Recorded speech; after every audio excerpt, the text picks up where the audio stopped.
दोस्तों, एक लड़के की शादी होती है। शादी होने के बाद वो अपनी पत्नी को लेकर अपने घर पर आता है और बहुत ही अच्छे से अपनी ज़िंदगी को जीने लगता है। उसके घर पे उसके माँ-बाप रहते हैं और उसकी पत्नी रहती है। शादी के यूँ ही 2 साल बीत जाते हैं, लेकिन एक समस्या यह आ जाती है, जो उसकी पत्नी है, वो गर्भवती नहीं हो पाती है। लाख कोशिशों के बावजूद भी वो गर्भवती नहीं हो पाती है। अब इस बात को लेकर बहुत ही टेंशन में दोनों आ जाते हैं। इस बात की जानकारी जब उसके माँ को मालूम चलती है, तो माँ भी बहुत ही उदास हो जाती है।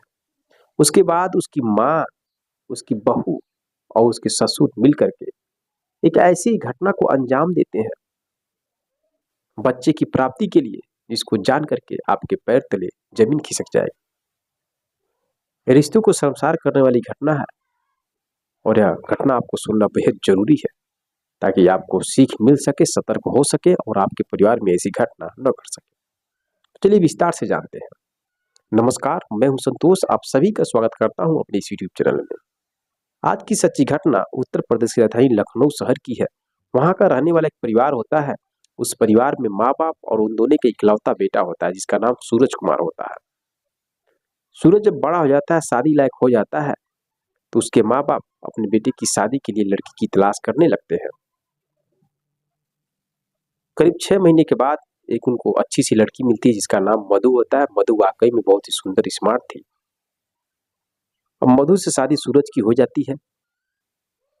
शादी होती है, नई नेवली दुल्हन बन करके जो मधु है वो अपने ससुराल पहुंचती है। और पहले की रात सुहागरात की रात होती है, जैसा कि आप सभी जानते हैं। सूरज जब रात में अपने पत्नी के रूम में जाता है, घूंघट उठाता है, जैसे ही चेहरा देखता है, वैसे ही मन हिम्मत बहुत खुश हो जाता है, क्योंकि उसकी पत्नी बहुत ही खूबसूरत, स्मार्ट थी। संबंध बनाते हैं, सोते हैं और उनकी दिनचर्या आगे एक एक दिन करके बीतने लगती है। सूरज मुंबई में जॉब करता था। जॉब करने के लिए जाता था, फिर 8-9 महीने रहता था, फिर अपने घर पर चला आता था। ऐसे ही उनकी दिनचर्या चल रही थी, कई दिन कट रहा था। लेकिन दोस्तों, 2 साल बीत जाते हैं। 2 साल बीत जाने के बाद भी जो मधु है वो गर्भवती नहीं हो पाती है। लाख कोशिशों के बाद भी गर्भवती नहीं हो पाती है। इस बात को लेकर मधु और सूरज बहुत ही टेंशन में जाते हैं। जैसा कि आप जानते हैं कि आजकल यह समस्या बहुत तेजी से घट रहा है। शादियां होने के बाद बच्चे की प्रॉब्लम को लेकर बहुत सारी समस्याएं आ रही हैं। वो भी बहुत टेंशन में रहते हैं। अब 2 साल के दिन बीत जाते हैं, बच्चा पैदा नहीं होता है, तो अगल बगल के लोग आपस में बात करने लगते हैं कि फलाने के लड़का जो सूरज है, उसका शादी हो चुका है, 2 साल हो गया, लेकिन अभी भी बच्चा पैदा नहीं हुआ है। लग रहा है कोई ना कोई कमी है इन दोनों में। यह बात अब गांव में लोग बात करने लगते हैं एक दूसरे से। यह बात की खबर जब सूरज की माँ के कानों में पहुंचती है, तो माँ भी बहुत परेशान हो जाती है। अब माँ एक दिन अपने बहू से पूछ पड़ती है कि बहू, 2 साल हो गए हैं, तुम दोनों बच्चे की प्लानिंग नहीं कर रहे हो क्या? एक नाती हमें चाहिए, इस घर में एक बच्चा चाहिए। अब जैसे सासू माँ कहती है, वैसे उसकी बहू कहती है, माँ जी, हम लोग बहुत कोशिश किए, लेकिन नहीं हो पा रहा है। अब उसकी सासू माँ कहती है कि तुम दोनों हम लोगों को कहीं बताया नहीं, ऐसा कोई समस्या है। अच्छा चलो ठीक है, समस्या किसके अंदर है? तुम्हारे अंदर कमी है कि हमारे लड़के के अंदर कमी है? तुम्हें तो मालूम होगा ही। अब मधु कहती है, माँ जी, मैं तो सब कुछ ठीक हूँ, मेरे अंदर कोई कमी नहीं है, लेकिन आपके लड़के के अंदर कमी है। बात यही है, समस्या आपके लड़के के अंदर है। यह बात जैसे सुनती है सूरज की माँ, वैसे भी सोचने लगती है, करा क्या जाए, बिना बच्चे का जीवन कैसे कटेगा? हम दोनों बूढ़े हो जाएंगे और मेरी लड़की, मेरी बहू के पास कोई बच्चा नहीं रहेगा, तो कैसे आगे बस चलेगा? अब इस बात को लेकर माँ भी बहुत टेंशन में आ जाती है। इधर जो सूरज था वो कमाने के लिए बाहर चला जाया करता था, बाहर कमाने के लिए गया था। इधर सूरज की माँ अपनी बहू से बात करती है और एक प्लान बनाती है कि क्यों ना हो, जो मेरे पति यानी कि जो मधु के ससुर है, उससे तुम ट्राई करो और तुम गर्भवती शायद हो सको और हमें एक बच्चे की प्राप्ति हो जाएगा। यह बात करके जो सास है अपनी बहू को मना लेती है, बहू भी मान जाती है। यह प्लान किया जाता है। उसके बाद जो सासू माँ है वो अपने पति से कहती है, देखिए जी ऐसी ऐसी समस्या है और आप अपनी बहू के साथ संबंध बनाइए ताकि वो ट्रीट हो सके। लेकिन जैसे शब्द सुनता है ससुर, वो कहता है यह तो पाप है, मैं अपनी बहू के साथ ऐसा गलत काम कैसे कर सकता, दुनिया क्या सोचेगी, समाज क्या जानेगा, क्या कहेगा।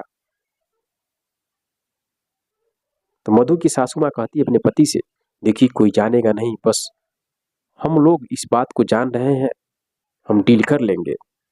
और मैं अपनी बहू से इस मैटर में बात कर चुकी हूँ, मेरी बहू भी सहमत है आपसे संबंध बनाने के लिए। बहुत रिक्वेस्ट करने के बाद जो ससुर वो भी मान जाता है। अब एक रात को जो सासू माँ है वो अपने पति को अपने बहू के कमरे में भेज देती है, बाहर से दरवाजा बंद कर देती है। दोनों आपस में संबंध बनाते हैं। संबंध बनाने के बाद करीब 1 महीने के बाद चेक किया जाता है तो पता चलता है कि जो मधु है सच में प्रेग्नेंट हो चुकी है। अब इस बात की जैसे जानकारी होती है मधु को, उसकी माँ को, उसके ससुर को, तो सासू माँ बहुत ही खुश होती है। लेकिन बात सोचने वाली यह हो जाती है, मधु कहती सासू माँ मेरे पति को तो मालूम चल जाएगा कि मैं कैसी गर्भवती हो गई, वो बाहर कमा रहे हैं, अब क्या होगा। तो उसकी सासू माँ कहती ठीक है, मैं अपने बेटे को बुलाती हूँ कोई अर्जेंट काम बताकर और उसके साथ तुम सोना संबंध बनाना कई दिनों तक, और इससे यह लगेगा जो तुम हो अपने पति के द्वारा प्रेग्नेंट हुई। इस प्लान के अंतर्गत सासू माँ अपने बेटे सूरज को बुलाती है और घर पर आता है, अपनी पत्नी के साथ कई दिनों तक सोता है, संबंध बनाता है और उसे मालूम नहीं चल पाता है कि मेरे द्वारा प्रेग्नेंट मेरी पत्नी हुई है कि मेरे पिता के द्वारा। अब बात उसी पे आ जाती है। 9 महीने के दिन बीत जाते हैं, बच्चा भी पैदा हो जाता है, सूरज भी बहुत खुश होता है, बहुत अच्छे से रहने लगता है। लेकिन अब यह कहानी दूसरे मोड़ पे आ जाती है। जब भी दोस्तों सूरज बाहर कमाने के लिए जाता था तो उसकी पत्नी अपने मर्द का अकेलापन का फायदा उठाकर अपने ससुर से संबंध बनाने लगती थी। अब इस तरह से उन दोनों की हवस जाग उठती थी। मौका देखकर दोनों आपस में संबंध बनाते थे। एक बार की बात है, जब बाहर से कमा करके सूरज अपने घर पर आता है तो करीब रात को 11 बजे उठ करके अपने पति के बिस्तर से और चली जाती है अपने ससुर के कमरे में बहू। अब दोनों आपस में संबंध बनाने लगते हैं। और उस दिन सूरज की माँ कहीं गई हुई थी किसी शादी फंक्शन में।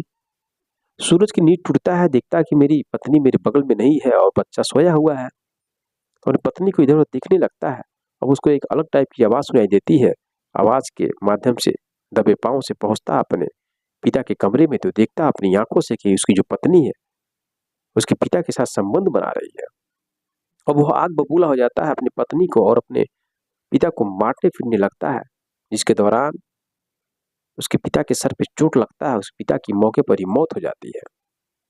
मौत होने के बाद यह बात की जानकारी अपनी माँ को देता है। उसकी माँ रात में ही भागते हुए आती है और अपनी माँ से कहने लगता है, माँ देखो ऐसी सी बात है, पिताजी मेरे पत्नी के साथ ऐसे ऐसे संबंध बना रहे थे और मैंने मारा है, इनको चोट लग गया, इनकी मौत हो गई। अब जैसे शब्द सुनती उसकी माँ तो रोने लगती है। माँ कहने लगती है, बेटा इसमें तुम्हारे पिताजी की कोई गलती नहीं है, गलती मेरी ही है। तुम दोनों के जब बच्चे पैदा नहीं हो रहे थे तो मैंने ही तुम्हारी पत्नी से बात करके तुम्हारे पिता को तुम्हारी पत्नी के साथ संबंध बनाने के लिए बोला था, और उन्हीं का जो लड़का है वही लड़का तुम्हारे साथ खेल रहा है, उन्हीं का लड़का है, तुम्हारा लड़का नहीं है। अब जैसे शब्द सुनता है कि यह लड़का जो मेरा नहीं मेरे पिता का लड़का है, वो और बगुला हो जाता है, पागलों की तरह व्यवहार करने लगता है। अब दोस्तों परिवार में पूरा खड़मंडल मच जाता है, परिवार टूट जाता है, बिखर जाता है। मौके पर पुलिस आती है और हत्या के मामले में केस दर्ज करके उसको जेल के अंदर डाल देती है। इधर माँ का रो रो कर पूरा हाल हो जाता है और अपने कर्मों पर पछताने लगती है। तो दोस्तों यह रही कहानी। मानते हैं कि आजकल समस्या है, बच्चे पैदा करने की। बहुत लोगों के शादियों में ऐसा हो रहा है, शादी होने के बाद बच्चे पैदा नहीं हो रहे हैं। लेकिन अगर बच्चे पैदा नहीं हो रहे हैं तो रिश्तों को संसार करने की घटना को अंजाम नहीं देना चाहिए। क्या सासू माँ ने अपनी बहू को उसके ही ससुर से संबंध बनाकर बच्चा पैदा कराने का जो आइडिया है वो सही था या गलत था? कमेंट बॉक्स में कमेंट आप जरूर करिएगा। मेरे अनुसार तो ये गलत था। मेरे बच्चे के आप रह जाइए, लेकिन ऐसे रिश्तों को शर्मसार करने वाली घटना को अंजाम मत दीजिए एक बच्चे के लिए। एक ना एक दिन इन रिश्तों के बारे में मालूम जरूर चलेगा, जिसकी वजह से परिवार टूट जाएगा, बिखर जाएगा। तो आपकी राय क्या है? क्या यह आइडिया सही था या गलत था? कमेंट बॉक्स में कमेंट जरूर करिएगा। मिलते हैं नेक्स्ट वीडियो में नेक्स्ट कहानी के साथ। तब तक के लिए दोस्तों, जय हिंद, जय भारत।